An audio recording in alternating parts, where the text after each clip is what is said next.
Alright, so welcome back everyone to this next session in the Watch Me Build series. In the previous session, we looked at the SendMessage RPC method. In particular, we introduced the agentic loop and also introduced the function declarations, i.e. the ability for the LLM to invoke tools. So we introduced the get weather report tool, which allowed our LLM to reach out to a external API, weather API that we had running, and then also gave our agent the explicit ability to engage with a user once it had retrieved any information that was required in order to answer the user's request. And then we also had these handlers where we could actually, based on the LLM's predicted output or predicted function call, handle the correct one and then run the corresponding logic in order to go and invoke whatever we needed that tool to do for us. In this case, it was to reach out to some weather API endpoint and retrieve the weather information. And so that's where we got to.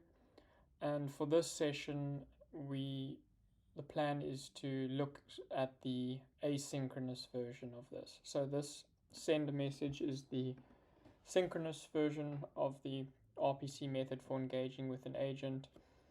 Asynchronous can be very useful though when we have very long running tasks, for example, and maybe running on the order of minutes, and you want the agent to be able to provide you with updates, periodic updates along the way. So what am I currently busy with?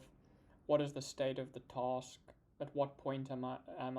Any useful information that allows the client or user engaging with that agent to have some kind of idea or update as to what's going on and where the progress with that particular task lies. And so that's what we're going to implement today, which would be a bit of a shorter session. So the first thing we're going to do is actually put down our function for that method. So the send streaming message is just another method defined by the A2A definition. It takes in the same request message as the synchronous version, but the difference here then is that instead of just a normal request response, what it actually provides back is a stream of objects, and that those stream of objects are of the A2A stream response type, and then this returns an error. I think I've got a missing bracket there, and then just return null, and then I think we've got a missing dependency, so we can just put it there, grpc google.golang.org/grpc. Right, so now we've just got the basic scaffolding for our RPC method. This is streaming. So now we've got the scaffolding for our method. So what is it that we actually want to do here? So we want to invoke the exact same agent logic, but we want it to happen in such a way that it happens asynchronously behind the scenes. It can continue working, but then periodically be able to emit some event which can then be streamed back to the client through the stream object. So one way to approach it is let's actually do it up here. So let's first define what this event is going to be that gets emitted from this sort of asynchronous task this asynchronous execution of the agent that we want to be running. So let's just call this event is fine. And let's just define the properties of that event. So it's going to have some or other response, and we know that ultimately we want to emit back the stream response, because if we look at our RPC method, these are the types. This is the type that the stream expects to be sent back. So we know that part of the event that we need to cater for contains this, and I'm just preempting because I've thought about this up front, that there's going to be probably some error that we need to account for potentially, if there's any error that occurs while we're processing, any runtime error at least. So that will define our event. And then in Go, there's this very convenient concept of channels, and channels basically allow one to communicate events or push information to push information to this channel from within some Go routine. So Go routine is another thing that we're going to use here to facilitate this asynchronous process. So the first thing we want to do is define our channel of events. So now we've effectively got the channel bus set up, and this is what any events that come out of the asynchronous agent logic we want to send the events to, and then we would then listen for these events. So we would then just iterate over the events, and we would want to definitely check, okay, does the event contain an error? If it does contain an error, then it's obviously a runtime error, so we want to return that error and fail the method. If not, if there's an error, then we want to fail it. Second thing we want to do is then, if there is no error, so we've already checked for error, then we actually want to send the event to the client. And then this object that we're sending is the response, which is going to be of the stream response type. So we can then send the response to the client, and then we can check obviously for errors.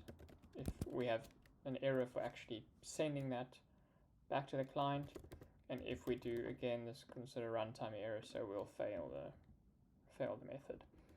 So this is effectively just our eventing infrastructure set up, but at the moment there's nothing to generate events and in sort of an asynchronous way. So I mentioned Go routines a couple of minutes ago. So a Go routine effectively allows us to create a separate thread that runs logic asynchronously. So this is a perfect use case for what we're trying to do. And so I'm just going to set up a basic Go routine. And so this is going to take in, that's all we need. Going to take in some context, and let's just do this. So it's going to take in some context which we don't actually have available yet. So let's just create that. So context, so we can grab the context from here. And then what's the issue here? Oh. Okay. So inside here, so inside this Go routine is what allows us to execute this asynchronously. So if we as this method would execute, our code would run from top to bottom, and at this point, because this is a Go routine, it would execute that on a separate thread, so it would non-blocking. So any logic that sits inside our Go routine can effectively start running on a separate process. and then we can, because this is non-blocking, the program can continue and listen for any events that get sent to this channel. And so if from within this go routine, any events that we send to the channel will effectively get checked for error, and if no error, will get streamed back to the client. So the crux is basically then what it looks like to implement the actual logic here. Now this logic is really no different to exactly what we had here. So just for the sake of demonstration, I'm just going to literally copy that there, and there might be some fixing and sorts that we need to do. So let's just get this lined up. Okay, so let's just run through this and see if we any corrections and things we need to fix, because the go routine is not returning anything because we don't need it to. So let's just go through this and see where we have any issues. So we have, so this is obviously giving us an issue now. Now, because this go routine doesn't return anything, what it's actually expecting is events to be sent to the channel. That's the only way that we can communicate from within the go routine to outside the go routine. So what we actually want to do here is, if there's an error, we want to send an event. Oh, this auto predict. We want to send this, it's called events. We want to send that up to the channel rather. So if there's an error, we will then send the event containing an error up to the channel and exit the go routine. And then at that point, we would pick up that error and we would fail it with a runtime error. So let's continue to go through that. So actually, anytime we have error handling at this point, we just need to effectively replace it like this. Let's see, do this. We just need to do this for all of our errors. We'll get back to that issue. Okay, so that's pretty much it. So for now, I'm just going to actually remove that. Or rather, let me just comment it out actually. Okay. So I think we pretty much solved all those issues now. So when it comes to the asynchronous version of the A2A protocol using the SendStreamingMessage, when you send a request to it, it's expected that the first response would be a task object. So this doesn't necessarily mean that the task has to be completed. It just means that a task has been created in order to process the request that's coming in. So for example, if I just look to the documentation, just to give an idea of where we're going with this, client sends a message and subscribes. So this is just the JSON RPC version, but the logic still holds on the protobuf gRPC version of it. So the user sends a request, and what happens is a task is sent back as the first event in that stream, and then thereafter any updates relating to the status of that task or any artifacts that are created. So you see this is a artifact update that came through after the initial task was created, another artifact update, and more artifact updates, and then finally this task status update. So there's a series of updates that the client will receive throughout the sort of cycle that the agent is actually busy performing or working on this task. And so this is exactly what we're after. So when the request comes through, actually the first thing that it makes sense to do is to send to our channel the initial task that we create. So this is just effectively going to be a A2A task. So according to the A2A protocol, these streamed response objects that a client can receive can be one of 4 types. So it's either a task status update, event, a message, or an artifact update. But generally it's expected that the first one you retrieve, at least if you're creating a task in order to perform process that user's request, the first event that you should expect is actually a task. And so we can go and spec that task out. So just clear this for a second. So we've created a task ID, we've got context, we don't need any of that. In terms of the history, we can just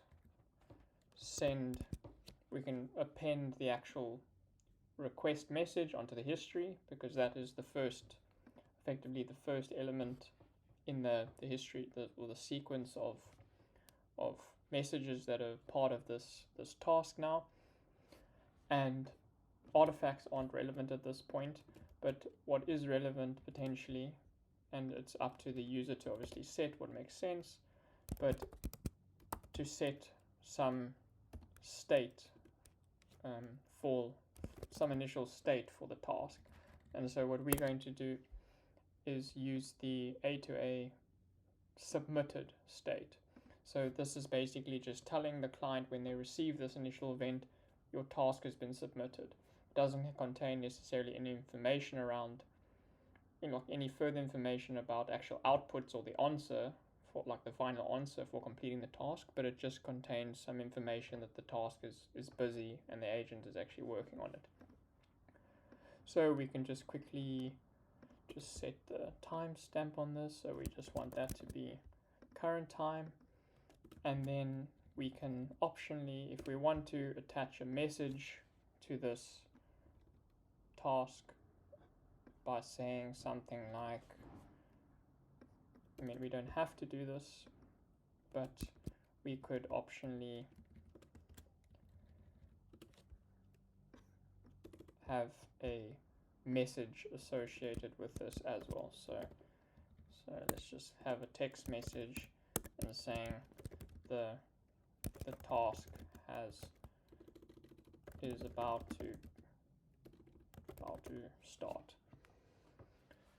Right, so then before the agent even begins working on anything, we've already established the task. We've already initialized the task, and the client will retrieve that immediately as soon as it reaches this.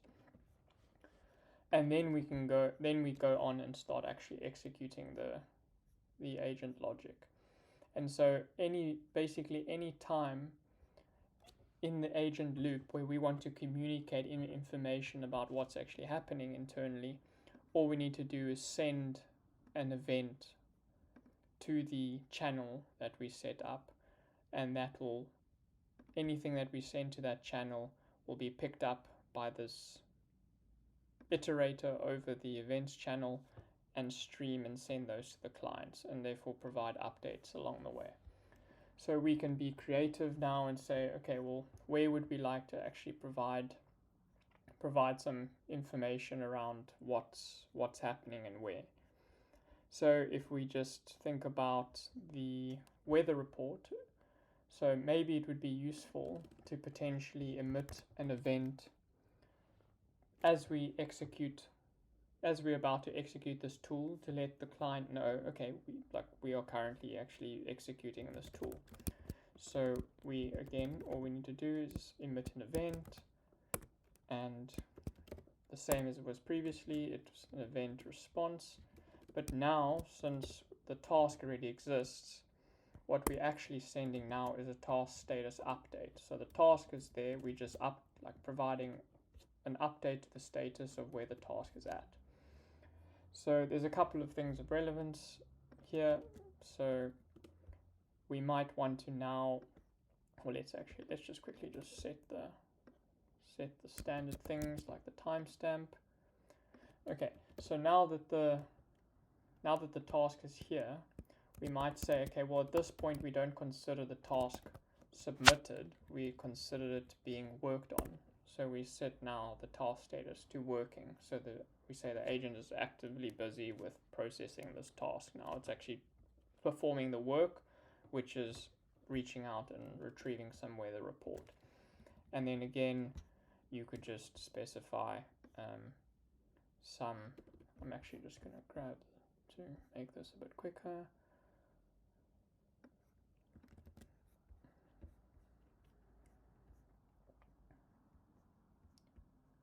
When we put this here,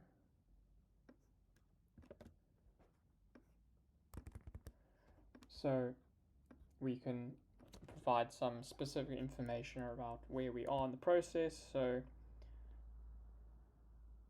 about, let's say, retrieving weather information.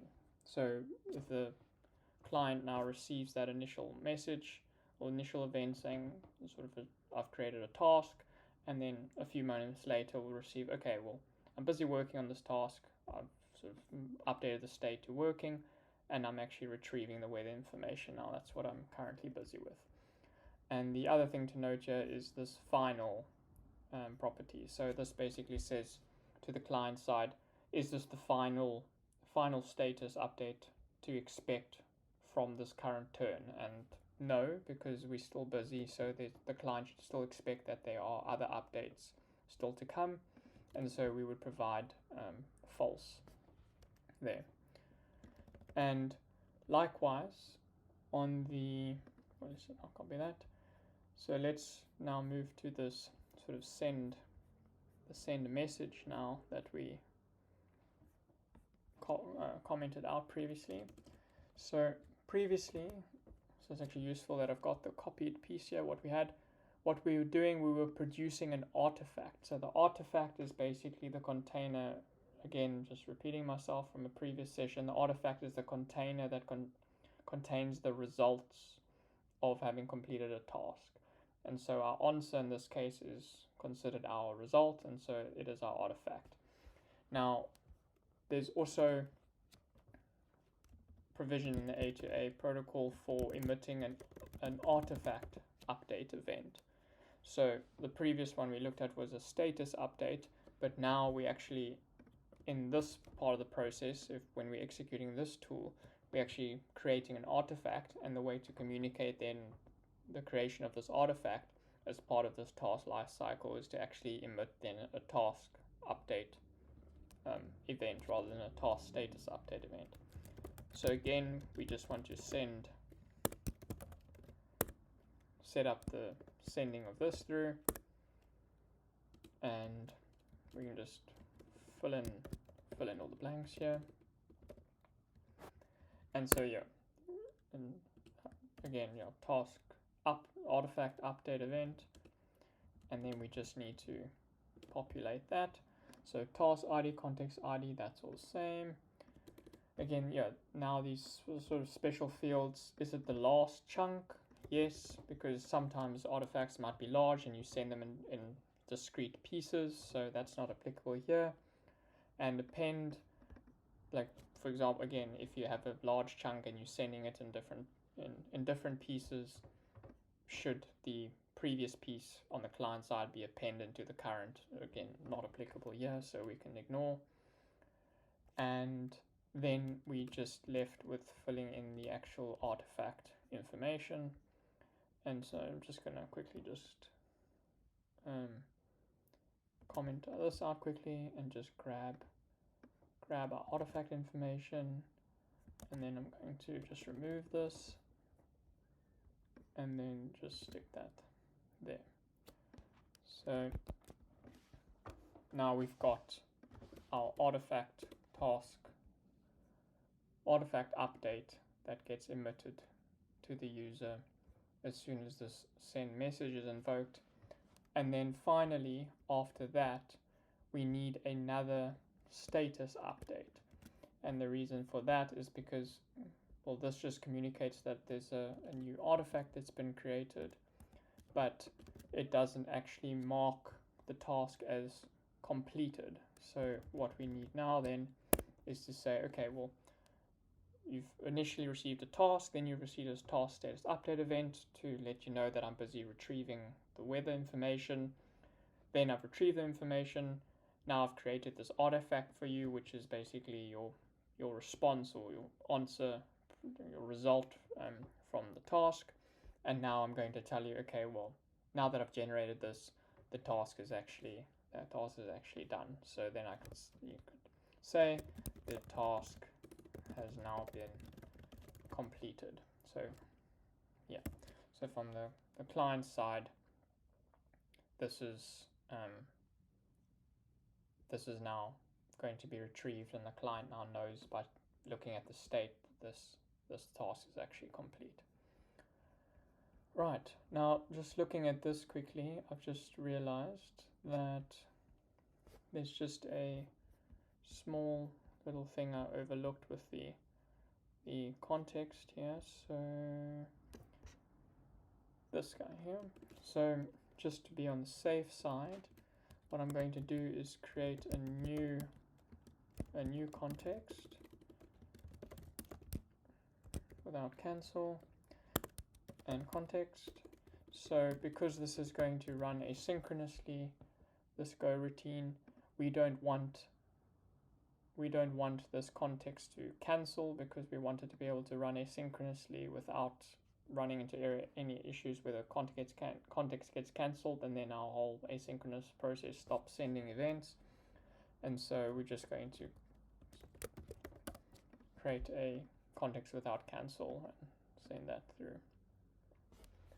Alright, so I think that pretty much leaves us ready to test this thing.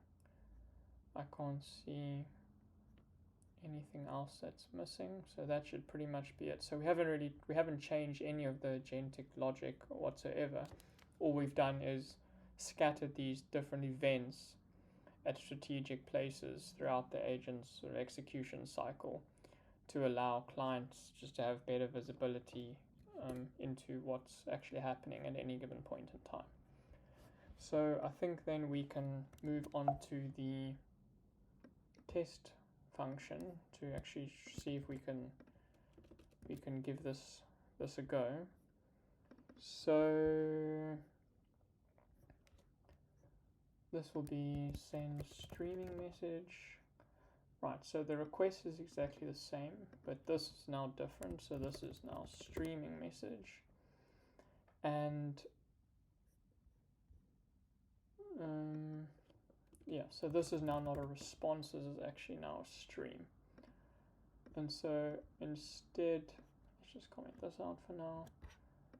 So instead of this, what we're going to do is we're going to just have a loop and listen for events on that stream. So we just want to start receiving events from that stream. So if, first of all, we just want to see, like, is that, as that stream actually come to an end? So we just want to handle for that.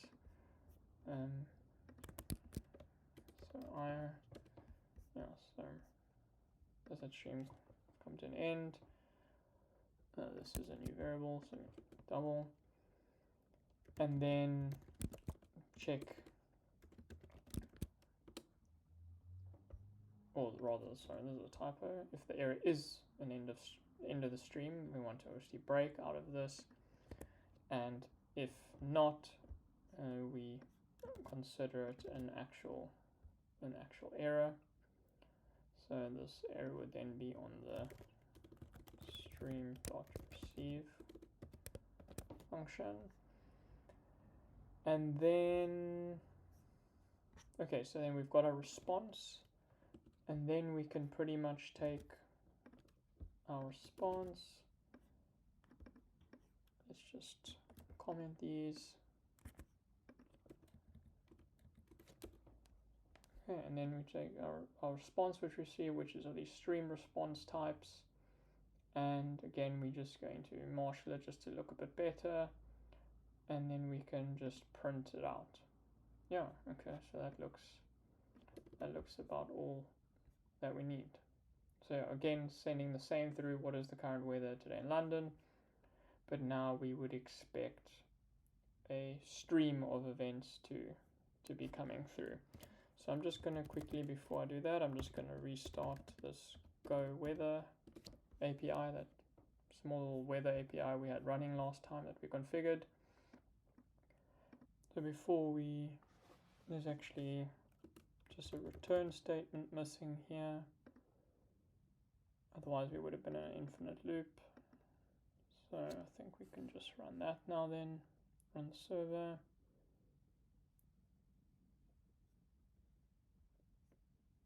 And then run.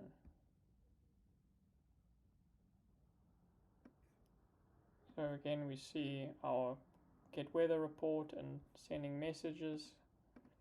But now in the actual response, we see there's these separate events that are coming through. So first of all, we have our actual task object. So you can see there's a task object there. Then we've got our status update coming through to say busy retrieving weather information. Then we've got our actual artifact with the answer. And then finally we have our status update with the task complete.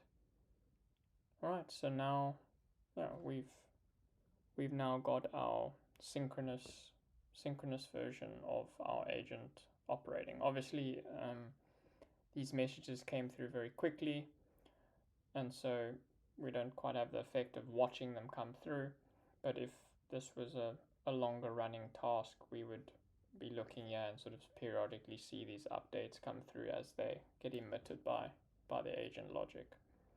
But yeah, I think we'll keep it there then for the week, wrap it up there, and continue again in the next session.